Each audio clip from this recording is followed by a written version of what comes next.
Hi, എല്ലാവർക്കും നമസ്കാരം. നമുക്ക് പവിത്രം സീസൺ 2 വിക്രത്തിൻ്റെയും വേദയുടെയും നല്ലൊരു കഥ കേൾക്കാം. അങ്ങനെ പോലീസുകാർ വിക്രത്തിനെ അറസ്റ്റ് ചെയ്തിരിക്കുകയാണ്.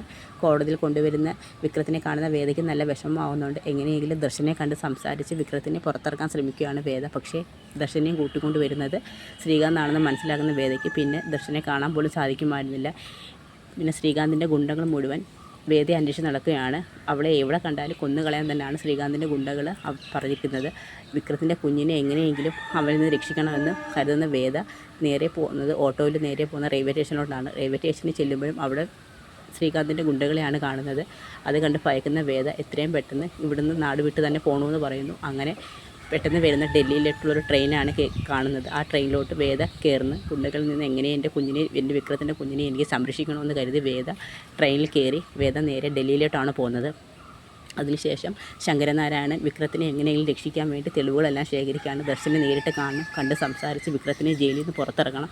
തൻ്റെ മകനാണ് ഇതിനെല്ലാം കാരണക്കാരനെന്നും ശങ്കരനാരായണൻ മനസ്സിലാക്കുന്നു. അതിനുശേഷം കോടതിയിലേക്ക് വിക്രത്തിനെ ഇറക്കാൻ വേണ്ടി തെളിവുകളും എല്ലാം ശേഖരിച്ചുകൊണ്ട് കോടതിയിലോട്ട് പോവുകയാണ്. ഇത് മനസ്സിലാക്കുന്ന ശ്രീകാന്ത് മുറിയിലിട്ട് ശങ്കരനാരായണനെ പൂട്ടുകയാണ്. ഒരു കാരണവശാലും വിക്രത്തിനെ പുറത്തിറക്കാൻ സ്വന്തം അച്ഛനെ അനുവദിക്കുന്നതെന്നുള്ള വാശിയിൽ തന്നെയാണ്.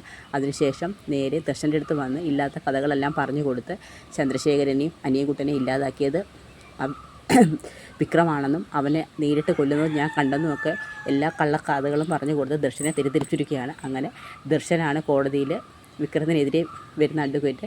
പക്ഷേ വിക്രത്തിനെ സഹായിക്കാനായിട്ട് ശങ്കരനാരായണൻ ഒരുങ്ങുന്ന സമയത്ത് ശങ്കരനാരായണനെ മുറിയിലിട്ട് പൂട്ടി ശ്രീകാന്ത് താക്കോലും കൊണ്ടങ്ങ് പോവുകയാണ്. 18-ാം തീയതി വന്നിരിക്കുകയാണ്. വിക്രത്തിൻ്റെ വിചാരണയ്ക്കുള്ള ദിവസം വന്നിരിക്കുകയാണ്. 18-ാം തീയതി മാഷും കമലമ്മയും ശ്രീകാര്യം ശ്രീനിവാസൻ ഉൾപ്പെടെ എല്ലാവരും കോടതിയിലോട്ട് വരുന്നുണ്ട്. ശങ്കരനാരായണനെ പ്രതീക്ഷിച്ചിട്ടാണ് എല്ലാവരും കോടതിയിൽ നിൽക്കുന്നത്. പക്ഷേ അവിടെ വിക്രത്തിനെ സഹായിക്കാനായിട്ട് ആ സമയത്ത് വേദയുടെ അച്ഛനെ കാണത്തില്ല. പക്ഷേ വിക്രത്തിനെതിരെ സംസാരിക്കാനായിട്ട് ദർശനെയും കൂട്ടിക്കൊണ്ടാണ് ശ്രീകാന്ത് വരുന്നത്. അവിടെ എല്ലാവരുടെയും കണ്ണുകൾ ശങ്കരനാരായണനിലോട്ടായിരുന്നു. പക്ഷേ ആ സമയത്ത് വേദയുടെ അച്ഛനെ കാണാതെ എല്ലാവരും പരിഭ്രമിക്കുകയാണ്.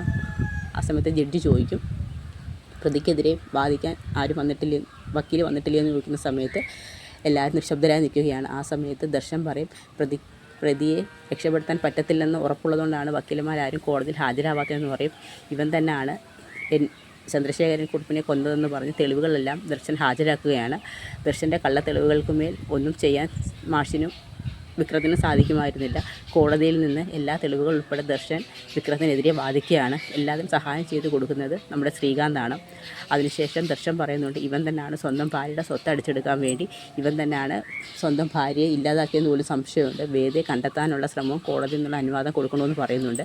എല്ലാ തെളിവുകളും വിക്രത്തിനെതിരാവുന്നത് കൊണ്ട് തന്നെ കോടതി വിക്രത്തിനെ 5 വർഷം ശിക്ഷയ്ക്ക് വിധിക്കുകയാണ്. വിക്രത്തിന് എന്ത് പറയണമെന്നറിയത്തില്ല ആ സമയത്ത്. കാരണം തെളിവുകളെല്ലാം വിക്രത്തിനെതിരെയാണ്. സഹായിക്കാനായിട്ട് ആ സമയത്ത് വരാനിരുന്ന വേദയുടെ അച്ഛനെ പോലും ശ്രീകാന്ത് ആ സമയത്ത് ബ്ലോക്ക് ചെയ്തിരിക്കുകയാണ്. അതിനുശേഷം 5 വർഷം കോടതി ശിക്ഷ വിധിക്കുന്ന വിക്രം നേരെ ജയിലിലാവുകയാണ്. ഇതെല്ലാം കണ്ട് ശ്രീകാന്തിന് വളരെയധികം സന്തോഷമാവുകയാണ്. അതിനുശേഷം ദർശൻ വന്ന് വിക്രത്തിനടുത്ത് പറയുന്നുണ്ട്, നീയാണ് എൻ്റെ അച്ഛനെ കൊന്നത്. നിന്നെ ഒരു കാരണവശാലും ഞാൻ പുറത്തിറക്കത്തില്ല. നിനക്ക് എത്രത്തോളം ശിക്ഷ വിധിക്കാൻ പറ്റും, നിനക്ക് എത്ര നാൾ ശിക്ഷ വാങ്ങിച്ച് തരാൻ പറ്റുമോ അത്രത്തോളം ഞാൻ ചെയ്യുമെന്ന് പറയും. അപ്പോഴത്തേക്ക് വിക്രം പറയും, ഞാനൊരു തെറ്റും ചെയ്തിട്ടില്ല. ദർശനെ ശ്രീകാന്ത് തെറ്റിദ്ധരിപ്പിച്ചിരിക്കുകയാണെന്ന് മാത്രമാണ് വിക്രം പറയുന്നത്. എനിക്കറിയാം ആരാണ് എന്നെ ഇത്രയും നാൾ തെറ്റിദ്ധരിപ്പിച്ചുകൊണ്ടിരുന്നത് എന്ന് പറയും. അതിനുശേഷം വിക്രം അങ്ങ് ജയിലിലോട്ട് പോവുകയാണ്. ശ്രീകാന്ത് വന്നിട്ട് ദർശനോട് പറയും, നീ നിൻ്റെ സ്വന്തം അച്ഛനെ കൊന്നവനെതിരെ നീ ഇത്രയും നല്ല ശിക്ഷ വാങ്ങിച്ചു കൊടുത്തു. നീയാണ് യഥാർത്ഥ മകനെന്ന് പറയും. എൻ്റെ അച്ഛനെ കൊന്നവനെ ഞാൻ ഒരിക്കലും വെറുതെ വിടത്തില്ല ശ്രീയേട്ടാന്ന് പറയും. സ്വത്തുക്കളെല്ലാം ഇനി ശ്രീകാന്താണ് നോക്കി നടത്തുന്നത്. കമ്പനി തന്നെ നോക്കി നടത്തണമെന്നുള്ള അച്ഛൻ്റെ ഏറ്റവും വലിയ ആഗ്രഹമായിരുന്നു. ഇനി കമ്പനിയും മറ്റ് സ്വത്തുക്കളും എല്ലാം ശ്രീയേട്ടൻ തന്നെ നോക്കി നടത്തിയാൽ മതി. അതായിരുന്നു അച്ഛൻ്റെ സന്തോഷം എന്ന് പറയും. അതെ, ഇനിയെല്ലാം ഞാനാണ് നോക്കി നടത്തിയതെന്ന് പറയും. അതിനുശേഷം വലിയ വിജയിയായ മട്ടിൽ ശ്രീകാന്ത് വീട്ടിലോട്ട് വരികയാണ്. വീട്ടിലോട്ട് വരുന്ന സമയത്ത് നമ്മുടെ ശങ്കരനാരായണൻ അവിടെ ഇരിക്കുകയാണ്. കതക് തുറന്ന് അകത്തോട്ട് കയറുന്ന സമയത്ത് പറയും, ഞാൻ തുറന്ന് തന്നിട്ടുണ്ട്, പറയാം, എന്തായാലും എനിക്ക് സന്തോഷമായി. കോടതി സ്വന്തം മരുമകൻ 5 വർഷത്തേക്ക് ശിക്ഷ വിധിച്ചെന്ന് പറയും. എടാ, നീ എന്തിനാ ഇങ്ങനൊരു മഹാഭാവം നിൻ്റെ അച്ഛനോട് ചെയ്തതെന്ന് ചോദിച്ചുകൊണ്ട് വേദയുടെ അമ്മ പത്മം വന്ന് ശ്രീകാന്തിൻ്റെ കോളന് കുത്തി പിടിക്കുകയാണ്. വേണ്ട, എന്നോടാരും ദേഷ്യപ്പെടാൻ വരണമെന്ന് പറയും. അവൻ എൻ്റെ അങ്കിളിനെ കൊന്നവനാണ്. അവനെ ജയിലിൽ നിന്ന് ഇറക്കാൻ ഞാൻ സമ്മതിക്കത്തില്ല. സ്വന്തം നീ തന്നെയാണ് ഇതിനെല്ലാം കാരണക്കാരെന്ന് എനിക്കറിയാം. ഞാൻ വിക്രത്തിനെതിരെ എല്ലാ തെളിവുകളും ശേഖരിച്ച് അവനെ ഇന്ന് പുറത്തിറക്കാമെന്ന് കരുതിയതാണ്. എന്നെ നീ തടഞ്ഞില്ലേ, അതിനുവേണ്ടി നീ വളർന്നോടാന്ന് ചോദിക്കും. അതെ, വളർന്നതുകൊണ്ടാണല്ലോ ഞാനത് ചെയ്തതെന്ന് ശ്രീകാന്ത് ശക്തമായിട്ട് തന്നെ ഒരു വളരെ ബ്രൂട്ടലായിട്ട് തന്നെയാണ് ശങ്കരനാരായണനോട് സംസാരിക്കുന്നത്. ആ സമയം സ്വന്തം മകൻ്റെ മാറ്റം കണ്ട് അച്ഛൻ പതറിപ്പോവുകയാണ്. നീ ഇങ്ങനെ ഒരുത്തനാണെന്ന് ഞാൻ കരുതിയില്ല.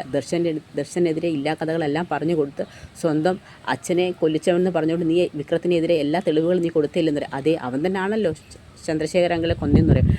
ചന്ദ്രശേഖരനെ കൊന്നതാരാന്ന് എനിക്കറിയാം, നീ തന്നെയാണ് ആ കൊലപാതകി എന്ന് പറയും. നീയാണ് അയാളെ കൊന്നത്. എന്നിട്ട് അവസാനം ആ തെറ്റ് നീ വിക്രത്തിൻ്റെ പുറത്ത് ചാരിക്കൊണ്ട് ദർശനെ കൊണ്ട് തന്നെ സ്വന്തം അച്ഛനെ എതിരെ നീ പറയിപ്പിച്ചെന്നൊക്കെ പറയും. അതെ, എനിക്ക് ജയിക്കണം. ഞാൻ ഇത്രയും നാൾ നോക്കി നടത്തിക്കൊണ്ടുവന്ന കമ്പനി എൻ്റെ പേരിലാവണം.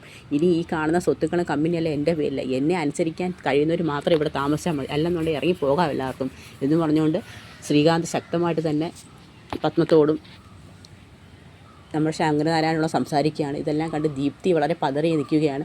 കാരണം ഒരിക്കലും അയാൾ ഇങ്ങനെയൊന്നും ആരും സംസാരിക്കുന്ന പോലും പ്രതീക്ഷിക്കുന്ന പോലുമില്ല. ആ കമ്പനിയും സ്വത്തുക്കളും കൈയടക്കാൻ വേണ്ടി തന്നെയാണ് അയാൾ ശ്രമിച്ചുകൊണ്ടിരിക്കുന്നത്. ശങ്കരനാരായണൻ ഒന്നും അവിടെ പറയാൻ പറ്റുന്നില്ല. ശങ്കരനാരായണൻ ഒരു മാനസികമായി മകളെ കാണാത്ത വിഷമവും മരുമകൻ ജയിലിലായ വിഷമം കൊണ്ടായ പുള്ളിക്ക് പിന്നെ തിരിച്ചൊന്നും പറയാൻ പറ്റാത്തൊരു മാനസികാവസ്ഥയിൽ പുള്ളി അങ്ങ് തകർന്നിരിക്കുകയാണ്. അതിനുശേഷം പിന്നെ കാണിക്കുന്നത് നമ്മുടെ വേദയാണ്. വേദ ഡൽഹിയിലോട്ട് ട്രെയിൻ കയറുന്ന സമയമാണ്. ട്രെയിൻ കയറി വേദ ഡൽഹിയിൽ ഇറങ്ങുന്നുണ്ട്. റെയിൽവേ സ്റ്റേഷനിൽ വെച്ച് വേദ കുഴഞ്ഞു വീഴുകയാണ്. ആ സമയത്ത് ഒരു പെൺകുട്ടി ഓടി വന്ന് വേദയെ സഹായിക്കുന്നുണ്ട്. അവർ തെലുങ്കിൽ എന്തൊക്കെയോ സംസാരിക്കുന്നുണ്ട്. പക്ഷേ വേദ മലയാളത്തിൽ പറയുമ്പോഴത്തേക്ക് മലയാളിയാണോ എന്ന് ചോദിക്കും. അങ്ങനെ അവർ വേദ ഗർഭിണിയാണ്, ഹോസ്പിറ്റലിൽ എത്തിക്കുമ്പോഴത്തേക്ക് വേദ ഗർഭിണിയാണെന്ന് അവർക്ക് മനസ്സിലാവുന്നുണ്ട്. എന്ത് പറ്റി ഗർഭിണിയായ നിങ്ങൾ ഒറ്റയ്ക്ക് എന്താ ഇവിടെ വന്നതെന്നൊക്കെ ചോദിക്കും. അങ്ങനെ ചില കാര്യങ്ങളൊക്കെ പറഞ്ഞും പറയാതെയും ചില കാര്യങ്ങളൊക്കെ അവരോട് പറയുന്നുണ്ട്. അതിനുശേഷം അവരൊരു ഇൻസ്റ്റിറ്റ്യൂട്ടിൽ പഠിപ്പിക്കുന്ന ഒരു ലേഡിയാണ്, വേദയുടെ അതേ പ്രായമുള്ളൊരു കുട്ടിയാണ്. അങ്ങനെ അവർ വേദയെ സഹായിക്കുന്നുണ്ട്. അതിനുശേഷം അവർ വേദയ്ക്ക് നല്ലൊരു സുഹൃത്ത് മാത്രമല്ല ഒരു സഹോദരിയും കൂടി ആവുകയാണ്. അതിനുശേഷം അവരുടെ സംരക്ഷണയിലാണ് വേദയും കുഞ്ഞും കഴിയുന്നത്. വേദ ഓരോ മാസവും കുഞ്ഞിൻ്റെ വളർച്ച ശ്രദ്ധിച്ചുകൊണ്ടിരിക്കുകയാണ്.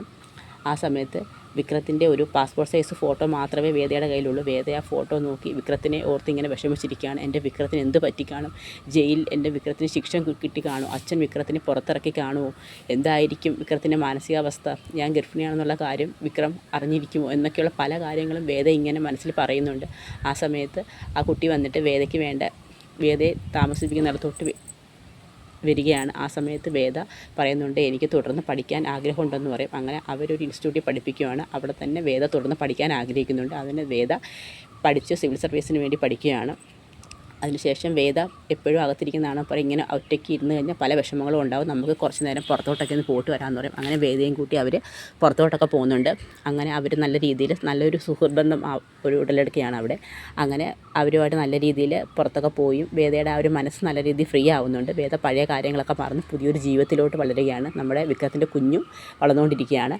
അങ്ങനെ വേദ എക്സാം എഴുതി എക്സാം പാസ്സാവുന്നുണ്ട്. അത് വേദയെ അറിയിപ്പിക്കുന്നുണ്ട്. വേദയ്ക്ക് വളരെയധികം സന്തോഷമാവുന്നുണ്ട്.